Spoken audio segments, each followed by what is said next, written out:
पति पत्नी काम करने के लिए बाहर आते हैं, नौकरी करने के लिए आते हैं। जब नौकरी करने के लिए, पैसे कमाने के लिए बाहर आते हैं, तब दोनों जो होते हैं साथ में बड़े ही खुश होते हैं। लेकिन एक दिन उसका पति जो होता है वो कहीं गायब हो जाता है। जब गायब हो जाता है, 8 दिन तक ढूंढने पर भी नहीं मिलता, तो 8 दिन कहीं बाद जाकर उसका पति का जो पिता होता है वो रिपोर्ट लिखवाता है। लेकिन रिपोर्ट लिखवाने के बाद पुलिस वाले जो होते हैं इस केस को थोड़ा सा गंभीरता से तो लेते हैं, लेकिन गंभीरता से लेने के बाद भी उनके हाथ 15 दिन तक कोई सबूत नहीं लगता है। 15 दिन तक उन्हें पता नहीं चलता है कि आखिरकार इनका बेटा है तो है क्या। लेकिन 15 दिन बाद जब पता चलता है तो 15 दिन बाद पुलिस वालों के पैरों तले से ज़मीन खिसक जाती है कि आखिरकार ऐसा हो तो हो कैसे सकता है। चले तो बिना देरी के इस घटना को शुरू करते हैं और जानते हैं कि इस घटना में क्या होता है। नमस्कार, आदाब, सत श्री अकाल, हर हर महादेव। मेरा नाम रूपा है और आज की घटना उत्तर प्रदेश का एक जिला लगता है शाहजहाँपुर, और इसी जिले के अंतर्गत एक गांव आता है धनोरा गांव। दरअसल धनोरा गांव में एक व्यक्ति रहता है जिसका नाम हेमेंद्र होता है। हेमेंद्र जो होता है अपने माता पिता के साथ रहता है। हेमेंद्र की अभी नई नई शादी हुई थी, जिसकी पत्नी का नाम रिंकी होता है। जब इसकी नई नई शादी हुई थी तो सोचने लगता है कि मैं यहाँ तो रहकर कमाता हूँ, लेकिन मेरे कमाने की जो कमाई आती है वो इतनी नहीं हो पाती जिससे कि मैं अपने परिवार का खर्चा चला सकूँ। तभी हेमेंद्र जो होता है वो सोचने लगता है कि मुझे कमाने के लिए बाहर जाना चाहिए। अगर मैं बाहर जाऊँगा तो थोड़े से अच्छे पैसे कमा पाऊँगा, और जब अच्छे पैसे कमा पाऊँगा तो मैं अपनी पत्नी और अपने परिवार को खुश रख पाऊँगा। तभी हेमेंद्र जो होता है वो कमाने के लिए हरिद्वार आ जाता है, यानी कि हरिद्वार के भगवानपुर में आकर एक कमरा ले लेता है। और कमरा लेने के बाद वहाँ पर एक जॉब ढूंढता है और जॉब उसे मिलती है कंपनी में। वो कंपनी में जब नौकरी करने लगता है तो वो आराम से रहने लगता है। लेकिन इधर इसकी पत्नी जो होती है वो भी सोचने लगती है कि मैं पढ़ी लिखी हूँ, मुझे सब कुछ पता है, और मेरा पति बाहर रहकर कमा रहा है तो मुझे भी बाहर रहकर कमाना चाहिए, मुझे भी अपने पति के पास जाना चाहिए, और हम दोनों कमाएंगे तो अच्छा पैसा कमाएंगे। अच्छा पैसे कमाने के साथ साथ हम दोनों भी खुश रहेंगे और मेरे सास ससुर भी खुश रहेंगे। तभी रिंकी जो होती है हेमेंद्र से इस बारे में बात करती है, तो हेमेंद्र जो होता है उसे ना नहीं करता और कहता है कि तुम नौकरी कर सकती हो।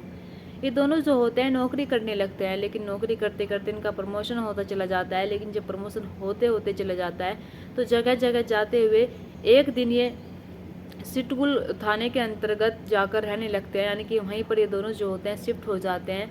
इन्हें शिफ्ट हुए अभी सिर्फ 2 महीने हुए थे। 2 महीने के साथ साथ ये आराम से रह रहे थे। जब 2 महीने हो जाते हैं तो 2 महीने बाद हेमेंद्र के पिता का कॉल आता है रिंकी को जब कॉल आता है तो रिंकी से कहते हैं कि बेटा 3-4 दिन से मेरी बात नहीं हुई है मेरे बेटे से, आखिरकार वो है तो कहाँ है, उसका फ़ोन भी बंद पड़ा है, मेरी उससे बात करवा दो। रिंकी जब ये बात सुनती है तो रिंकी जो होती है वो कहती है कि पापा जी, मैं खुद उन्हें ढूंढ रही हूँ। मैंने सोचा कि वे घर गए होंगे, मैंने सोचा कि किसी दोस्त से साथ घूमने गए होंगे। 8 दिन से ना ही तो मेरी उनसे कोई बात हुई है, ना ही मैं उन्हें इतना ढूंढ रही हूँ कि मेरे पैर थक गई है, मैं अकेली हूँ, मैं करूँ तो करूँ क्या। जब उसके पिता हेमेंद्र के ये बात सुनते हैं तो उनके पैरों तले से ज़मीन खिसक जाती है और सोचने लगती है कि एक पति पत्नी बाहर रह रहे हैं और पत्नी को अपने पति का नहीं पता है और वो उसे खुद ढूंढ रही है, और मेरा बेटा आखिरकार गया तो गया कहाँ है। तभी हेमेंद्र के पिता जो होते हैं बिना देरी के सिटकुल थाने के अंतर्गत आते हैं। सिटकुल थाने के अंतर्गत आने के बाद वे सिटकुल थाने में जाते हैं। वहाँ पर जाकर अपने बेटे की गायब होने की रिपोर्ट लिखवाते हैं और कहते हैं कि साहब मेरा बेटा पता नहीं कहाँ पर चला गया है। और मैंने कहता है कि साहब आज 19 मार्च सन 2025 आ गया है, लेकिन मेरा बेटा जो है मिल नहीं रहा है। वो 11 मार्च सन 2025 से गायब है और मेरी बहू जो है वो कह रही है कि मैं उसे खुद ढूंढ रही हूँ, मुझे नहीं पता वो कहाँ पर चला गया है। पुलिस वाले जो होते हैं इत्मीनान से उसकी बात सुनते हैं और कहते हैं कि मुझे बताइए कि आपके बेटे किसी से दुश्मनी तो नहीं है और किसी का पैसे वैसे लेन देन का कोई चक्कर तो नहीं है। तभी हेमेंद्र के पिता जो होते हैं वे कहते हैं कि नहीं साहब, हम तो गरीब से लोग हैं, हमारे पास इतना पैसा नहीं है कि हम किसी से दुश्मनी पाल ले, और मेरे बेटे किसी से क्या ही दुश्मनी होगी। अभी से 2 महीने ही हुए थे यहाँ पर आए हुए, 2 महीने ही पहले यहाँ पर वो आकर शिफ्ट हुआ था, लेकिन वो पता नहीं कहाँ पर चला गया है। पुलिस वाले जो होते हैं उनसे आश्वासन देते हैं और कहते हैं कि हम केस को आपके बेटे को जल्द से जल्द ढूंढने की कोशिश करेंगे। अब हेमेंद्र के पिता जो होते हैं वे तो घर आ जाते हैं। पुलिस वाले जो होते हैं अब ढूंढने में लग जाते हैं कि आखिरकार इनका बेटा गया तो गया कहाँ। तभी उसके गांव जाते हैं। गांव जाकर पूछते हैं कि इसके बेटे के जो दुश्मनी है वो किसी से तो नहीं है। कभी कभी होता है कि घर वालों को पता नहीं होता, लेकिन आस पड़ोस के लोगों को पता होता है कि किसी से क्या दुश्मनी हो सकती है। अब जब पुलिस वालों के हाथ कुछ नहीं लगता है तभी पुलिस वाले जो होते हैं उसकी पत्नी के पास जाते हैं। वहाँ पर जाकर पूछताछ करते हैं और कहते हैं कि तुम्हारा पति गायब है, तुम्हारे पति को गायब हुए कितने दिन हो गए हैं। तो उसकी पत्नी जो होती है रिंकी वो कहती है कि 11 मार्च सन 2025 से मेरा पति जो है वो गायब है, वो मिल नहीं रहा है। मैंने सोचा कि गांव चला गया, लेकिन गांव भी नहीं जाता। मैंने सोचा कि अपने दोस्तों के साथ घूमने चला गया, लेकिन घूमने भी नहीं जाता। मैं खुद उसे ढूंढ रही हूँ। मैंने हर जगह फ़ोन करके देख लिया, लेकिन मेरा पति का कोई अता पता नहीं है। अब पुलिस वाले जब उसकी बात सुनते हैं तो पुलिस वाले जो होते हैं उस पर ज़्यादा दबाव नहीं बनाते कि आखिरकार कहाँ गया, कैसे गया, मतलब कि इतनी दबाव ना बनाने के बाद वे सोचने लगते हैं कि इसका पति गायब है, इससे दुख होगा। अब 15 दिन बाद जब पुलिस वाले सारी चीज़ें देखते हैं तो 15 दिन बाद पुलिस वालों की फिर सुई जो होती है उसकी पत्नी पर जाती है और पत्नी के बारे में सोचते हैं कि जिसका पति 8 दिन से गायब है उसने रिपोर्ट लिखवाई तो लिखवाई क्यों नहीं, उसने गुमशुदगी की रिपोर्ट क्यों नहीं लिखवाई। पुलिस वालों को शक तो हो जाता है, लेकिन पुलिस वालों के पास कोई सबूत नहीं होते हैं, पुलिस वालों के पास कोई प्रूफ नहीं होता है उसकी पत्नी के खिलाफ। तभी पुलिस वाले जो होते हैं और तरीके से जांच पड़ताल करने लगते हैं। अब पुलिस वाले जो होते हैं सोचने लगते हैं कि हमें हेमेंद्र की कॉल डिटेल निकालनी चाहिए, उसकी कॉल लोकेशन निकालनी चाहिए। तभी पुलिस वाले जो होते हैं उसकी कॉल डिटेल निकालते हैं, कॉल लोकेशन निकालते हैं। कॉल डिटेल में एक नंबर पाया जाता है, कॉल लोकेशन जो पाई जाती है वो हरिद्वार के भगवानपुर में पाई जाती है।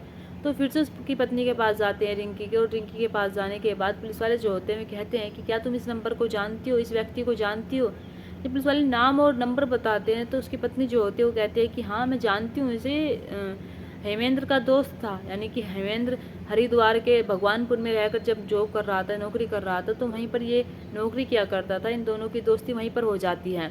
और भगवानपुर में अगर मेरे पति की लोकेशन मिली है तो यार कभी कभी मिलने चला जाया करता था, मुझसे बिना बताए मिलने चला जाया करता था। पुलिस वाले जब उसकी पत्नी रिंकी की बात सुनते हैं तब पुलिस वाले जो होते हैं हेमेंद्र के पिता के पास जाते हैं। वहाँ पर जाने के बाद अब उनसे कहते हैं कि क्या तुम इस नंबर को जानते हो, क्या तुम इस आदमी को जानते हो। तभी हेमेंद्र के पिता जो होते हैं वे इनकार कर देते हैं और कहते हैं कि मैं ये नाम पहली बार सुन रहा हूँ और ये नंबर भी मैं पहली बार देख रहा हूँ। जब हेमेंद्र के पिता ये सारी बातें कहते हैं पुलिस वाले जो होते हैं अब सोचने लगते हैं कि हम इस व्यक्ति से मुलाकात करते हैं। अभी उस व्यक्ति की कॉल डिटेल निकालते हैं और उस व्यक्ति की कॉल लोकेशन निकालते हैं। उस व्यक्ति का नाम होता है शाहरुख। शाहरुख की जब कॉल लोकेशन और कॉल डिटेल निकालते हैं तो कॉल डिटेल में पाया जाता है कि शाहरुख जो होता है उसकी पत्नी हेमेंद्र की पत्नी रिंकी से लगातार बातें करता था, कई कई घंटों तक बातें किया करता था। अब पुलिस वालों के कान जो होते हैं खड़े हो जाते हैं, सोचने लगते हैं कि वो अगर हेमेंद्र का दोस्त था तो हेमेंद्र की पत्नी उससे लगातार बातें क्यों कर रही थी। अब जब उसकी कॉल लोकेशन देखी जाती है तो कॉल लोकेशन जो होती है वो भी भगवानपुर की होती है। अब पुलिस वालों को थोड़ी सी शक की सुई इसकी पत्नी के ऊपर जाती है, लेकिन पुलिस वालों के पास कोई पक्का सबूत नहीं होता है। पुलिस वालों के पास कोई ऐसी चीज़ नहीं होती है कि वे उस पर एकदम जाकर उठा लें। तभी पुलिस वाले जो होते हैं कुछ सबूत जुटाते हैं उसकी रिंकी के खिलाफ। जब सबूत जुटा लेते हैं तब कहीं जाकर वे रिंकी को हिरासत में लेते हैं और रिंकी से पूछताछ करते हैं। रिंकी जो होती है वो पहले तो कहती है कि वो मेरे पति का दोस्त था तो मैं भी उससे बातें क्या करती थी, ऐसा कोई कुछ नहीं है कि मैंने अपने पति को उसके साथ मिलकर गायब कर दिया है। अब पुलिस वाले जब उसके मुंह से बात सुनते हैं तो पुलिस वाले जो होते हैं वे कहते हैं कि हमने ऐसा तो कहा ही नहीं कि तुमने अपने पति को गायब कर दिया, लेकिन हमें ये बताओ कि तुम उसके दोस्त हेमेंद्र के दोस्त शाहरुख से इतनी बातें क्यों क्या करती थी। अब ये जो रिंकी होती है ये कहती है कि मैं उससे बातें यूँ ही नहीं करती थी, मेरा दोस्त था वो भी दोस्त बन चुका था इसलिए मैं उससे बातें करती थी। लेकिन पुलिस वाले जो होते हैं जब उस पर सख्ती से दबाव बनाते हैं, सख्ती से दबाव बनाने के बाद रिंकी जो होती है टूट जाती है। टूट जाने के बाद एक ऐसी कहानी सुनाती है जिस कहानी को सुनकर पुलिस वाले खुद हैरान रह जाते हैं, उसके घर वाले हैरान रह जाते हैं। रिंकी जो होती है वो बताती है कि जब मेरी शादी हुई नई नई मैं पढ़ी लिखी थी, मेरे पति जो होते हैं बाहर कमाने के लिए भगवानपुर में जाते हैं। जब भगवानपुर में कमाने के लिए आते हैं तब मैं भी सोचने लगती हूँ कि मुझे भी जॉब करनी चाहिए। तो मैं अपने पति से पूछती हूँ, मेरे पति जो होते हैं वे ना नहीं करते और हम दोनों जो होते हैं भगवानपुर में एक कंपनी में जॉब करने लगते हैं, काम करने लगते हैं। जब कंपनी में रहकर हम काम करने लगते हैं तभी कंपनी में जिस कंपनी में हेमेंद्र काम किया करता था उस कंपनी में शाहरुख जो होता है ट्रक ड्राइवर था। यानी कि जिसका इसका पति होता है जिस कंपनी में काम करता है वहाँ पर एक ट्रैवल का काम था, यानी कि ट्रांसपोर्ट का काम था। जब वहाँ पर ट्रक ड्राइवर शाहरुख होता है, शाहरुख की दोस्ती हेमेंद्र से हो जाती है। जब हेमेंद्र से शाहरुख की दोस्ती हो जाती है तो हेमेंद्र जो होता है वो शाहरुख के अक्सर घर आया करता था और शाहरुख भी हेमेंद्र के अक्सर घर आया करता था। अब हेमेंद्र तो कम जाया करता था, कभी कभी एक दूसरे को अपने घर बुला लिया करते थे खाने के टाइम पर कि आज मेरे घर खाना है भाई तुझे। तो कभी कभी एक दूसरे की दोस्ती जो होती है इन दोनों की बहुत गहरी हो जाती है। अब हेमेंद्र जो होता है वो भी शाहरुख को ऐसे ही बुलाया करता था अपने घर पर खाने के लिए। तो शाहरुख जो होता था हेमेंद्र के घर पर आया करता था, उसकी पत्नी जो होती थी उसके लिए खाना बनाया करती थी, उसके लिए ही नहीं अपने लिए और अपने पति और अपने उसके दोस्त के लिए खाना बनाया करती थी। अब जैसे ही वक्त बीतता चला जाता है, जो हेमेंद्र का दोस्त होता है शाहरुख उसके खाने की तारीफ़ किया करता था, वो उसकी पत्नी की तारीफ़ किया करता था। अब इधर हेमेंद्र जो होता है वो सोचने लगता है कि मेरी पत्नी है ही इतनी सुंदर, मेरी पत्नी है ही इतनी बढ़िया कि उसकी तारीफ कोई भी कर सकता है। अब शाहरुख जो होता है जब उसकी पत्नी को किसी और नज़र से देखने लगता है तो उसकी पत्नी को कहीं ना कहीं पता लग जाता है कि मुझे कौन सी नज़र से देख रहा है। स्वाभाविक सी बात है, अगर कोई भी लड़की और लड़का एक दूसरे को देखते हैं तो उनकी आंखों में एक अलग ही चमक आ जाती है। ऐसा ही यहाँ पर होता है। जब शाहरुख रिंकी को देखता है तो रिंकी से वो प्यार करने लगता है। जब रिंकी से प्यार करने लगता है तभी शाहरुख जो होता है उसका नंबर लेता है। नंबर लेने के बाद ये दोनों जो होते हैं एक दूसरे से थोड़ी बहुत बातें क्या करते थे। इन दोनों के बीच पहले तो दोस्ती होती है। ये दोनों एक दूसरे से कह नहीं पाते कि हम दोनों एक दूसरे से प्यार करते हैं, लेकिन हेमेंद्र को इसकी कोई जांच नहीं थी। उसे कुछ पता ही नहीं था कि मेरी पत्नी और मेरे दोस्त के बीच कुछ ऐसा चल रहा है। अब शाहरुख जो होता है वो लगातार हेमेंद्र के रूम पर यानी कि घर पर आया करता था। घर पर आने के बाद वो कभी कभी उसके लिए कुछ लाया भी करता था रिंकी के लिए, और रिंकी के साथ साथ हेमेंद्र के लिए भी कुछ लाया करता था। अब ऐसे ही सब कुछ चल रहा था। जब हेमेंद्र घर पर नहीं होया करता था तब शाहरुख भी घर पर आया करता था।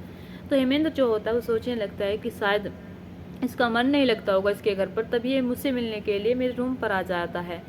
लेकिन इन दोनों के बीच प्यार हो जाता है। दोनों जो होते हैं एक दूसरे से प्यार करने लगते हैं। हेमेंद्र की पत्नी रिंकी और जो इसका दोस्त होता है शाहरुख, ये दोनों जो होते हैं कहते हैं कि हम दोनों एक दूसरे से इतना प्यार करते हैं कि एक दूसरे के बिना रह नहीं सकते। अब ये दोनों जो होते हैं जब जब हेमेंद्र घर पर नहीं होया करता था तब एक दोनों जो होते थे एक दूसरे के साथ शारीरिक संबंध बनाया करते थे। अब ये प्रेम प्रसंग का सिलसिला जो होता है यूं ही आगे बढ़ रहा था। जब आगे बढ़ रहा था तभी एक दिन हेमेंद्र जो होता है अचानक से घर आ जाता है। जब घर आ जाता है तो घर आने के बाद देखता है कि उसकी पत्नी रिंकी और उसका दोस्त शाहरुख जो होता है आपत्तिजनक में होते हैं। जब आपत्तिजनक में होते हैं तो हेमेंद्र को गुस्सा आता है। गुस्से में वो चीख उठता है। जैसे वो चीख उठता है तो शाहरुख जो होता है अपने कपड़े उठाकर वो भाग जाता है, लेकिन उसकी पत्नी जो होती है वहीं पर बैठी रहती है और कहती है कि मुझसे गलती हो गई, मुझे माफ़ कर दो, मुझसे पता नहीं ये सब कैसे हो गया।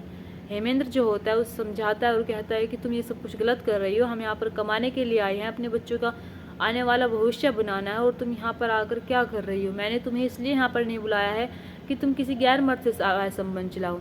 जब हेमेंद्र ये बात कहता है तो हेमेंद्र से बहुत समझाता है और कहता है कि आज से बाद तुम शाहरुख से बात नहीं करोगी, आज के बाद ना ही तुम उससे मिलोगी। लेकिन शाहरुख और रिंकी का सिलसिला जो होता है प्रेम का यूं ही बढ़ रहा था। यानी कि हेमेंद्र के ना करने के बाद भी रिंकी जो होती है शाहरुख से बात कर रही थी। वो शाहरुख को कभी कभी घर पर भी बुला लेती है जब हेमेंद्र कंपनी में होया करता है।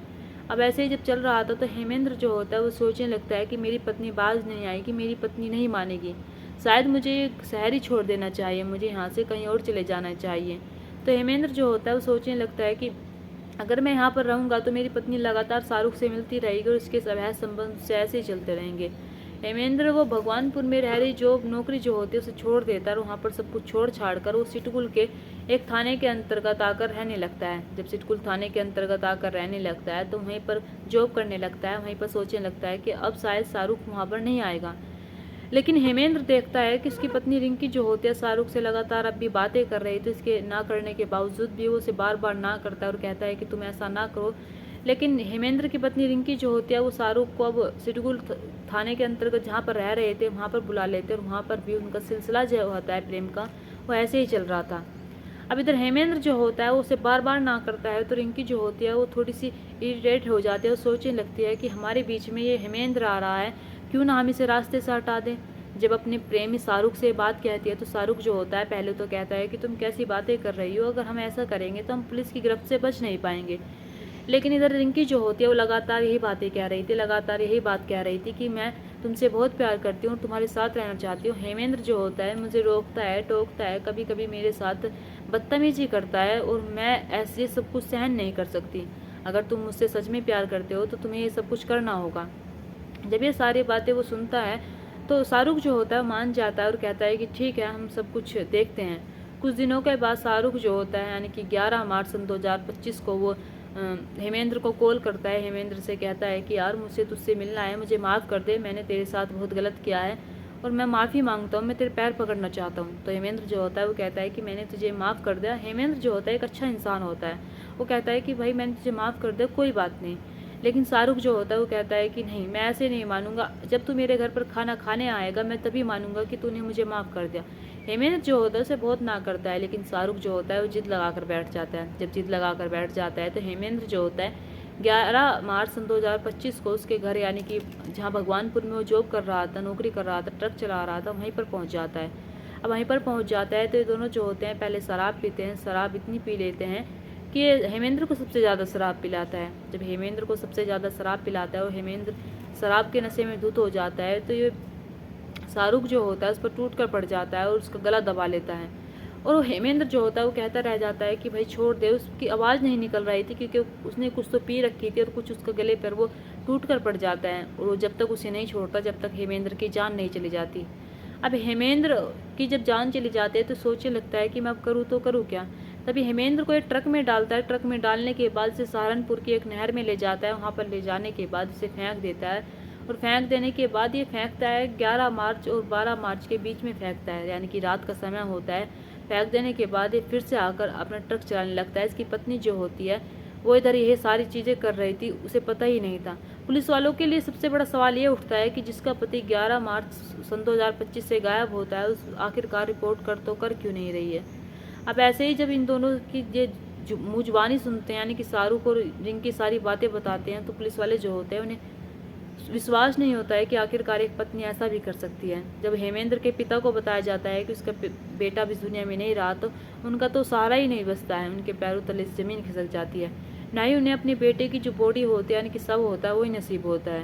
यानी कि जो इसका बेटा होता है हेमेंद्र, उसका जो शव होता है वो सिमलाना थाने के अंतर्गत मिल जाता है। वहाँ पर जब वो मिलता है 18 और 19 मार्च के बीच मिलता है। जब मिल जाता है तो गला हुआ था, सड़ा हुआ होता है। वहाँ की पुलिस जो होती है उसकी जो फ़ोटोज़ होती है वो सोशल मीडिया पर भी डालती है और पुलिस थानों में भी भेजती है, लेकिन वहाँ पर जब कोई रिपोर्ट नहीं आती है, जब कहीं पर इसकी गुमशुदगी की रिपोर्ट नहीं लिखी जाती है, तब कहीं जाकर पुलिस वाले जो होते हैं उसे उसका अंतिम संस्कार कर देते हैं। जब ये सारी बातें उसके पिता को पता चलती है तो वाकई में उन्हें बहुत दर्द होता है।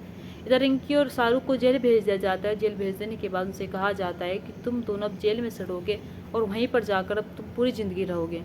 दोस्तों यहाँ पर अवैध रिश्ते चलते तो हैं, लेकिन अवैध रिश्तों के चलते चलते यहाँ पर लोग ये भूल जाते हैं कि हम क्या कर रहे हैं, हम कितना गलत कर रहे हैं। रिंकी जो होती है अपने पति के साथ रहकर नौकरी कर रही थी, लेकिन नौकरी के साथ साथ उसका अवैध संबंध जो चल जाता है उसके दोस्त शाहरुख से चल जाता है। कभी कभी हमें अपने दोस्तों को घर पर नहीं बुलाना चाहिए, कभी कभी उनकी कुछ लिमिट होनी चाहिए। दोस्तों इस कहानी और घटना को सुनाने का मकसद मेरा आपका दिल दुखाना नहीं था, आपको परेशान करना नहीं था, आपको सचेत करना था और आपकी कहानी के बारे में बताना था। आप अपने परिवार के साथ खुश रहिए। नमस्कार।